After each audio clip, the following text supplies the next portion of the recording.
Welcome to Episode 10, Beyond the Atria and Junction, Decoding Ventricular Arrhythmias and Bundle Branch Blocks. In this episode, we'll break down life-threatening ventricular arrhythmias. I'll show you how to recognize and treat them with ACLS interventions. Plus, I'll cover the top 10 updates from the 2023 AHA ACLS guidelines. Join me in this next episode to master the beat. Let's get started. Although there are no changes to the ACLS course or training materials at this time, the American Heart Association has put out an update on 10 key focused areas I'd like to briefly review. First is the importance of inclusivity in research is underscored, highlighting the need to change methodologies and research studies that will better capture diverse patient demographics. Second, routine calcium administration during cardiac arrest is not recommended. Third, for cases unresponsive to standard CPR, extracorporeal CPR may be considered if the healthcare setting is well prepared. The recommendations for immediate chorioangiography is limited to post-cardiac arrest patients who show clear indicators such as STEMI, shock, or significant myocardial damage. It is not advised as an approach for all cases. For number 5, the AHA recommends that all adults who do not follow commands after return of spontaneous circulation, regardless of arrest location or presenting rhythm, receive treatment that includes deliberate strategy for temperature control. Number 6, the American Heart Association recommends selecting and maintaining a constant temperature between 32 to 37.5 degrees Celsius during post-cardiac arrest temperature control. For number 7, the American Heart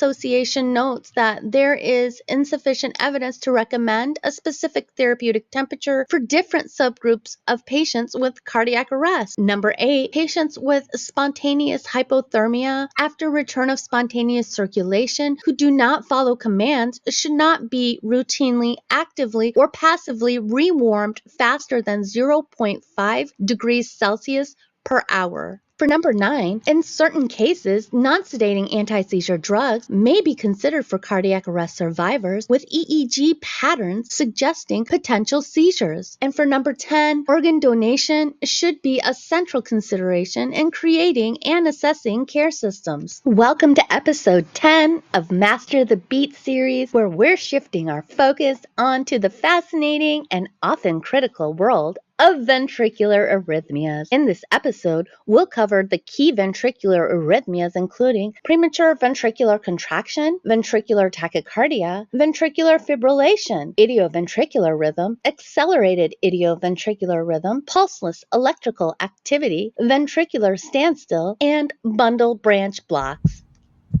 Ventricular arrhythmias result from abnormal electrical impulses originating within the ventricles, often due to disruptions in the myocardial conduction system, such as the bundle of His and Purkinje network, or the ventricular myocardium. These arrhythmias occur when ectopic foci or reentrant circuits drive rapid or irregular depolarization in the ventricles, bypassing the normal sinoatrial AV conduction pathway. This results in ineffective contraction and impaired cardiac output. Even though bundle branch blocks originate supra-ventricular, the block is in the bundle branches that are located in the ventricles.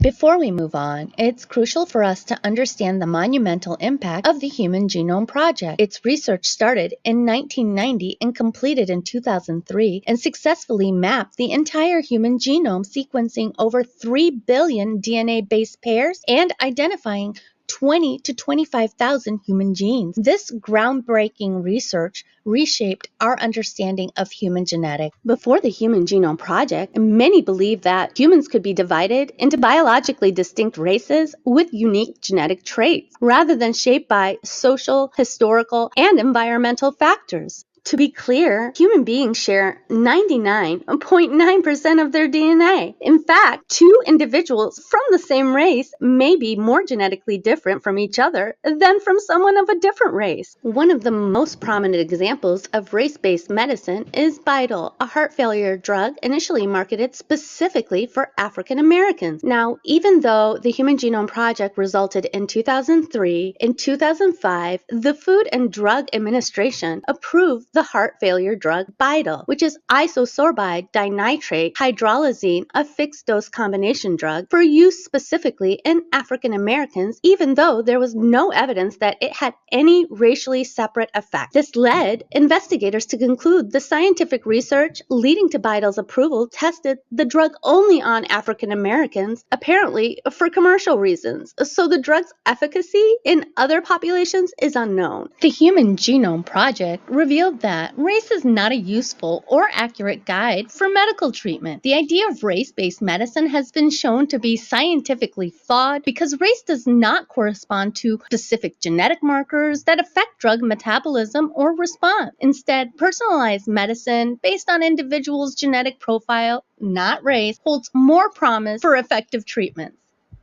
Now, let's learn about the premature ventricular contraction. Premature ventricular contractions, or PVCs, are early heartbeats originating from the ventricles, the lower chambers of the heart. They occur before the next expected normal heartbeat, interrupting the regular cardiac rhythm. PVCs are common and often benign in people without heart disease. They may be asymptomatic or symptoms of palpitations, dizziness, or feeling of heart fluttering or skipping. In individuals with underlying heart disease, frequent PVCs can lead to more serious arrhythmias. Some causes and contributing factors include the underlying heart disease, structural heart disease, hypoxia, electrolyte imbalances, stimulants like caffeine, nicotine, or certain medications like digoxin, stress, anxiety, and they're notable after procedures like angioplasty. PVC ECG characteristic. PVCs are an extra pause early heartbeat that originate from the ventricles outside of the normal conduction pathway. They add an extra beat to the underlying rhythm but can interrupt the regular flow of the heart cycle. You'll notice that PVCs create a distinctive widened QRS complex on the ECG because they don't use the standard conduction pathway. With PVCs, there's often no P wave. This helps us identify that this impulse did not start in the atria. Another classic feature of PVCs is the direction of the ST segment and T wave. They slope in the opposite direction of the main QRS wave, creating a visual of contrast. After each PVC, you'll typically see a compensatory pause as the heart resets back to its usual rhythm. Now let's try a practice strip. First, let's look at the rhythm. The underlying rhythm is regular, but you can see it becomes irregular with the presence of these PVCs or premature ventricular contractions. Next is the rate. The underlying rate in this strip is 72 beats per minute. However, remember that PVCs do not affect the calculated rate of the underlying rhythm since they're early extra beat. Now let's take a look at the P wave. As one might expect, with PVCs, there are no preceding P waves for either of these premature beats. They are originating from ectopic sites in the ventricles and not from the SA node. That's the P wave. Now, the PR interval. Normally, we'd measure the PR interval in normal sinus rhythm to confirm normal conduction. In this case, of course, because we don't have P waves associated with the PVCs, we don't have any PR intervals to measure for these beats. Now to the QRS complex. Normally, QRS complexes in sinus rhythm would be narrow, under 0.10 seconds. Here, however, the underlying rhythm has those narrow QRS complexes. The QRS complexes for the PVCs are wider, ranging from 0.12 to 0.16 seconds. This is because a ventricular ectopic beat takes longer for the impulse to depolarize the ventricles. Principally, notice that the PVCs look different even in the same lead. They're multifocal PVCs, meaning they're originating from different areas within the ventricles. And lastly, let's consider the ST segment and T waves. Each multifocal PVC also demonstrates different ST-T wave configurations. The first PVC is associated with a depressed ST segment, whereas the second PVC has an elevated ST segment. Yet again, this points to the fact that we're dealing with multifocal PVCs, since the repolarization phase can be uniquely affected based on the origin of the ectopic focus. In all, this is normal sinus rhythm with two multifocal PVCs. It lacks P waves and PR intervals for the PVCs with a widened QRS complex complex for each and definitely different ST segment variations across each PVC indicative of their different ventricular origins. Usually, multifocal PVCs merit more attention, particularly if they are frequent or asymptomatic. This demonstrates a normal sinus rhythm with two multifocal PVCs. PVC management. The most recent guidelines for managing PVCs recommend no treatment if they are infrequent and asymptomatic. However, in cases where PVCs are frequent or symptomatic, such as more than 6 per minute, multifocal PVCs, paired PVCs, or R-on-T patterns, treatments may include lifestyle modifications, beta blockers, or calcium channel blockers. For resistant cases, radiofrequency catheter ablation can be considered. These interventions are particularly important for individuals with heart disease, as PVCs may increase the risk for more severe arrhythmias like ventricular tachycardia. Next, we are discussing ventricular tachycardia, or VT, a life-threatening rhythm. Ventricular tachycardia is a rapid rhythm originating from an ectopic pacemaker cell found in the ventricles, occurring usually at a rate of 140 to 250 beats per minute. The electrical impulse bypasses the roads leading from the atria and thus has no P waves preceding the QRS. The QRS is extremely wide, usually greater than 0.12 seconds. V-tach often appears as a sustained rhythm. However, it can also appear as a short intermittent burst, 3 or more beats. V-tach is a serious condition due to the fact that it has the potential to significantly reduce cardiac output due to the hypotension, syncope, or cardiac arrest. Thus, providers should evaluate symptoms and determine stability of the patient. Stable V-tach may respond to antiarrhythmic medications, where unstable V-tach often requires an immediate intervention such as synchronized cardioversion. Most patients with V-tach have an underlying heart disorder. The prominent cause of ventricular tachycardia is underlying ischemic heart disease. Typically, acute coronary syndrome is associated with polymorphic V-tach, while monomorphic V-tach is often linked to myocardial scar-related reentry mechanisms. Notably, the occurrence of V-tach following an acute myocardial infarction signals an elevated mortality risk. Additional causes of V-tach encompass both ischemic and non-ischemic dilated cardiomyopathy, structural heart abnormalities in adults, and congenital conditions. Also, electrolyte disturbances such as low potassium, calcium, or magnesium levels. Other potential triggers include use of illicit drugs like cocaine and methamphetamine, as well as dig toxicity. V-tach can be induced by factors including myocardial ischemia, electrolyte imbalances, sepsis, and metabolic acidosis. V-tach may be induced by significant PVCs. V-tach may also be induced following stimulation of the endocardium during invasive cardiac procedures like insertion of pacing leads or a pulmonary artery catheter, and following reperfusion procedures like thrombolytic therapy and angioplasty. Ventricular tachycardia can present in two primary ECG patterns: monomorphic and polymorphic V-tach. V-tach can present in two patterns: sustained or non-sustained patterns. Non-sustained V-tach lasts less than 30 seconds, while sustained V-tach persists for 30 seconds or more, or is cut short due to hemodynamic compromise. Sustained V-tach may be life-threatening for these reasons. Rapid ventricular rate loss of atrial kick severely reduces cardiac output. Then sustained V-tach can deteriorate into ventricular fibrillation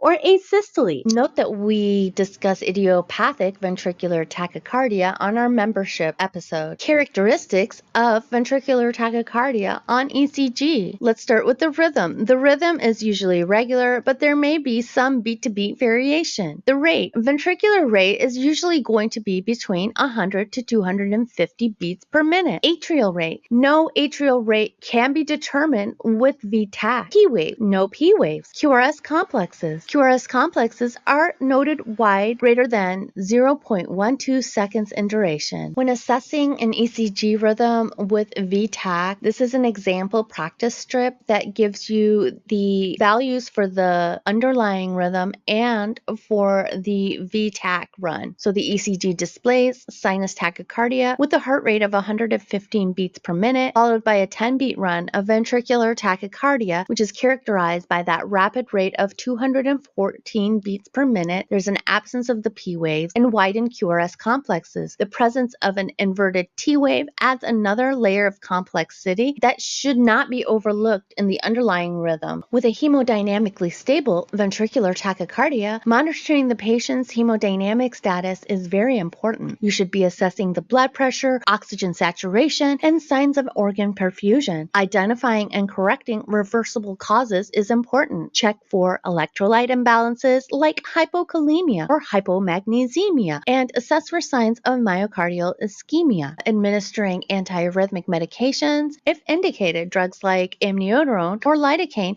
may be considered. Prepare for advanced interventions if the patient becomes unstable. Synchronized cardioversion may be necessary for V-tach with a pulse. When encountering pulseless V-tach, ACLS guidelines recommend immediate initiation of high-quality CPR followed by defibrillation as soon as possible. The first shock is given at 120 to 200 joules if using a biphasic defibrillator, or 360 joules if it's a monophasic. After each shock, resume CPR immediately without checking for a pulse and reassess the rhythm every 2 minutes. Administer epinephrine after the second shock, followed by amiodarone if needed per the ACLS algorithm. I've listed step by step what your ACLS interventions would be on the screen. For more practice using this method, please be sure to become a member. To summarize ACLS guidelines for ventricular tachycardia, when encountering that pulseless V-tach, remember ACLS guidelines want you to do immediate initiation of high-quality CPR followed by defibrillation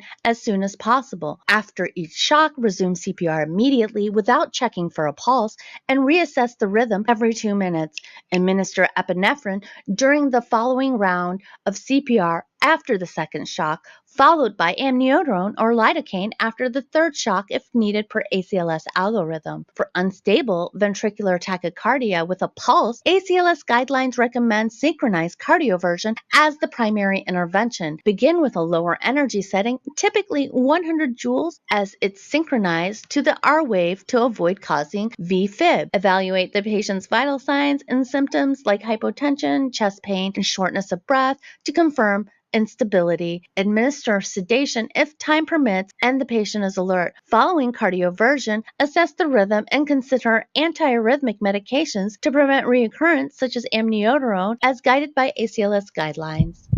And we know Torsades is one of our most famous ventricular tachycardias. This is a polymorphic ventricular tachycardia commonly linked to a prolonged QT interval. Its name is French, coming from the phrase meaning twisting of the points. With this ventricular tachycardia, Torsades has QRS complexes polarity shifts switching between negative and positive as it appears to twist around the isoelectric line. The QRS complexes vary in amplitude and width, and a Torsades represents an intermediary arrhythmia between V-tach and V-fib. This is a polymorphic ventricular tachycardia commonly linked to a prolonged QT interval. Treatment guidelines for Torsades is immediate unsynchronized shock delivered at the highest energy level. That's defibrillation at the highest level as soon as possible. First-line medication would be your magnesium is preferred, with potassium also considered. Address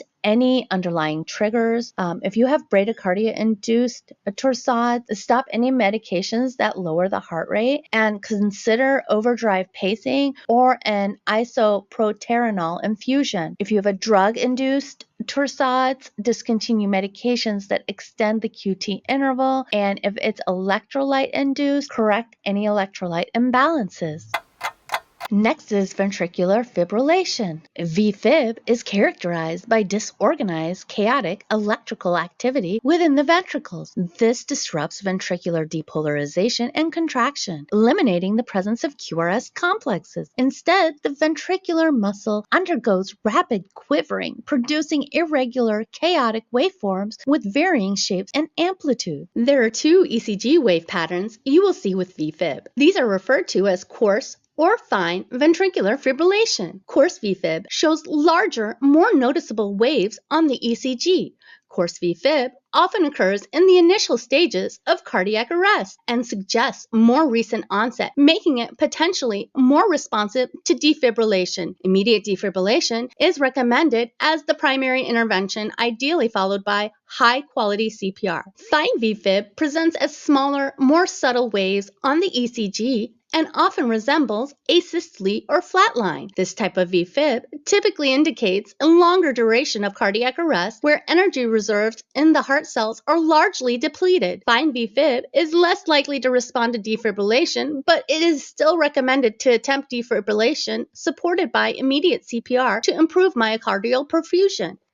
In your practice, recognizing the difference between coarse and fine V-fib is essential as it guides treatment urgency and expectations. Some common underlying causes. V-fib may be preceded by frequent premature ventricular contractions or ventricular tachycardia, although it can also arise spontaneously without warning. Common causes include myocardial ischemia, hypoxia, and electrolyte imbalances. Additionally, V-fib can result from cardiac procedures like insertion of a pacing lead or pulmonary artery catheter, or reperfusion therapies, thrombolytics, and angioplasty. Always note, clinical presentation of patients in V-fib are unresponsive. There's a lack of a pulse and they are apneic. Immediate intervention is critical as death is imminent without prompt defibrillation and advanced life support measures. V-fib has been identified in nearly 70% of cardiac arrest patients. Without treatment, the condition is fatal within minutes and leading cause of sudden cardiac death. V-fib is often linked to underlying structural heart disease. 3 to 12% of cases of myocardial infarction develop V-fib during the acute phase. Ventricular fibrillation is a primary focus in advanced cardiac life support. Due to its prevalence in cardiac arrest cases, early defibrillation and effective CPR are essential in management, along with the identification and treatment of underlying reversible causes, such as electrolyte disturbances or ischemia. Effective initial assessment and high-quality CPR are required for all cardiac arrest cases. Pulses V-tach and V-fib are shockable rhythms, and V-fib patients should receive prompt defibrillation. 2024 updates note studies show increased survival with rapid defibrillation after 3 shock. Epinephrine and amiodarone should be administered per ACLS. Addressing underlying causes, inserting coronary assessment after return of spontaneous circulation are also vital steps in patient care. Become a Novamind member to access exclusive in-depth content on EKG analysis and 2020 ACLS guidelines versus the 2023 recommendations, with step-by-step guidance and the exact techniques I use in my live classes for ACLS. Even our most experienced providers find ways to enhance their skills every time I teach. So join me and elevate your experience and your expertise with unique insights and professional level methodologies that go beyond the basic. Prognosis of V-fib depends on the time from onset to early intervention and defibrillation. Shorter delays are associated with survival rates as high as 50%. Given the critical nature and high mortality of ventricular fibrillation, immediate intervention is essential. Now on to idioventricular rhythm. Idioventricular rhythm, or IVR, is the normal rhythm of the ventricles. Intermittent IVR in short runs is usually related to increased vagal effect on the sinus node. The rhythm resolves spontaneously and treatment is not necessary. Continuous IVR usually occurs in advanced heart disease and is generally symptomatic with a poor prognosis. If symptoms are present, follow protocols for symptomatic bradycardia, atropine, pacing, and vasopressors. If IVR deteriorates into irregular, wide, indistinguishable waveforms, the rhythm is commonly referred to as an agonal rhythm or a dying heart. IVR has the same identifying features as ventricular tachycardia and accelerated idioventricular rhythm. The rhythms are differentiated by the heart rate.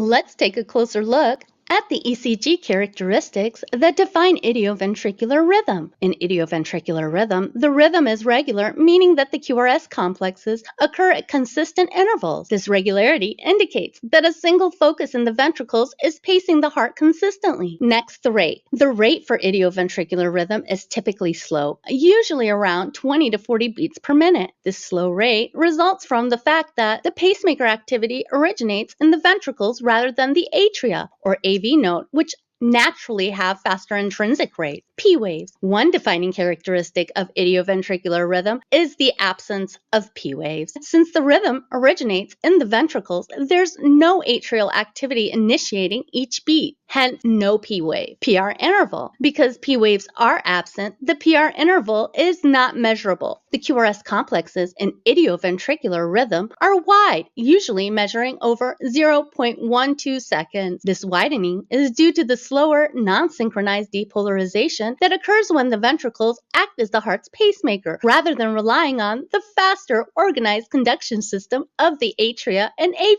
node. The wider QRS and the absence of a P wave are the hallmarks of ventricular rhythms.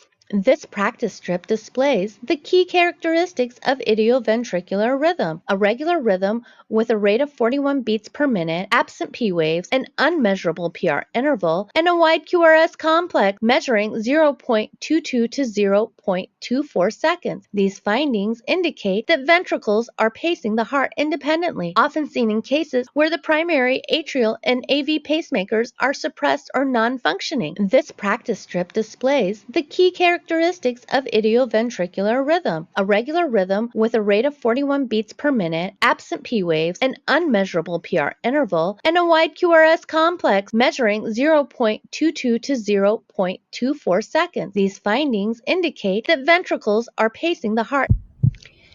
If an idioventricular rhythm deteriorates into irregular, wide, indistinguishable waveforms, the rhythm is commonly referred to as agonal rhythm or dying heart. Idioventricular rhythm has the same identifying features as ventricular tachycardia and accelerated idioventricular rhythm. The rhythms are differentiated by the heart rate. As you can see on the screen, I've listed that the idioventricular rhythm is usually going to have a heart rate between 20 to 40 beats per minute. An accelerated idioventricular rhythm will have a heart rate greater than 40 and less than 100 beats per minute. V-tach is going to be anything over 100 beats per minute, usually between 100 to 250 beats per minute.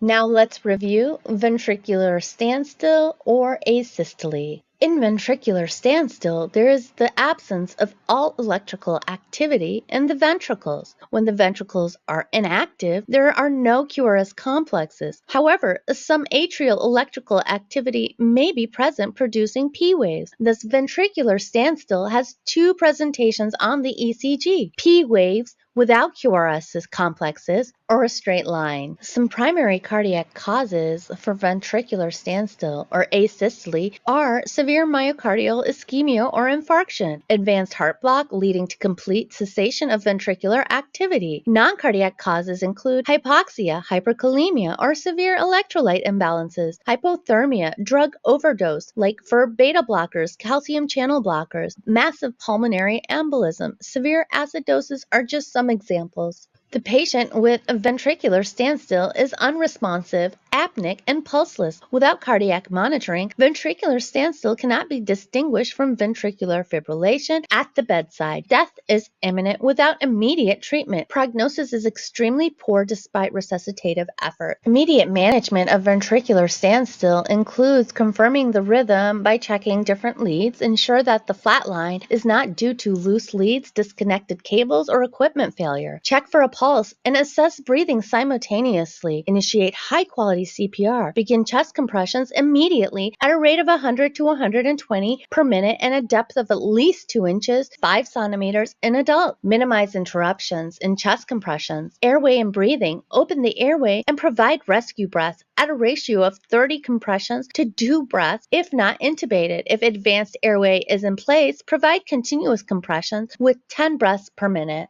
Make sure to follow ACLS guidelines for non-shockable cardiac arrest. You want to give epinephrine administration 1 milligrams IV/IO every 3 to 5 minutes. Make sure to treat reversible causes. The H's and T's are the reversible causes of cardiac arrest that healthcare providers should assess and address in cases of asystole, pulseless electrical activity, and other non-shockable rhythms. Here's the list. Let's start with the H's. Hypovolemia. Look for signs of blood loss or dehydration. Treat with fluids or blood products. Next, hypoxia. Ensure adequate oxygenation, administer oxygen, and ensure effective ventilation. Next, hydrogen ion or acidosis. Check and treat metabolic acidosis, often with sodium bicarbonate, and effective ventilation. Next, hypo or hyperkalemia. Monitor electrolyte level. Treat hypokalemia with potassium and hyperkalemia with calcium chloride, gluconate, insulin, and glucose. Hypothermia. Assess for low body temperature and actively rewarm if hypothermic. Now let's go to the T, starting with tension pneumothorax. Look for signs of lung collapse, like tracheal deviation. Treat with needle decompression or chest tube insertion. Next is tamponade, cardiac. Assess for signs of fluid around the heart, which can compress the heart chambers. Relieve with pericardiocentesis. Next, toxin, drug overdose. Identify and treat possible drug toxicity with specific antidotes, like Narcan for opioid overdose. Thrombosis, pulmonary. Suspect in cases of sudden cardiovascular collapse. Consider thrombolysis if appropriate. Thrombosis, cardiac. Consider myocardial infarction. Consider coronary inclusion as a cause. Treat with fibrolytics or percutaneous coronary intervention, PCI, if indicated. Assess these factors, and this can help guide treatment and potentially reverse underlying cause of the cardiac arrest. Ventricular standstill has a poor prognosis without immediate and effective intervention. Brain injury can occur within 4 to 6 minutes without oxygen, and provide clear information to family members if they're present. Now let's quickly review pulseless electrical activity, or PEA. Pulseless electrical activity is an organized rhythm on your monitor, but no pulse associated with it. Pulseless electrical activity, or PEA, or electromechanical dissociation, is a clinical state where the patient shows unresponsiveness and lacks a detectable pulse despite adequate electrical signals. Typically absent, ventricular impulses imply no contraction, although this is not always the case, as electrical activity alone does not guarantee contraction. During cardiac arrest, organized ventricular electrical signals often fail to produce a sufficient mechanical response to generate palpable pulse, with sufficient indicating the level of ventricular contraction needed for pulse generation. Now let's review a bundle branch block. A bundle branch block occurs when there's a delay in blockage in the electrical conduction pathway within one of the heart's bundle branches, either the right bundle branch or the left bundle branch. This interruption affects the way electrical impulses travel through the ventricles, leading to characteristic changes on the ECG. Normally, the left and right ventricles depolarize simultaneously, resulting in a narrow QRS complex. When a block is present in one of the bundle branches, the synchrony is lost. The ventricles depolarize at different times, asynchronously, leading to widened QRS complex on the ECG. Despite this change, the underlying rhythm remains a supra-ventricular rhythm, typically a sinus rhythm with a P wave. The presence of the bundle branch block can be identified using a standard monitoring lead. However, to accurately distinguish between a right and a left bundle branch block, a 12-lead ECG is required. A right bundle branch block can occur in individuals with no underlying heart disease, but more commonly it occurs in the setting of coronary heart disease. Right bundle branch block may occur secondary to acute myocardial infarction. Now, left bundle branch block usually occurs in elderly individuals with diseased heart. The most common cause is hypertensive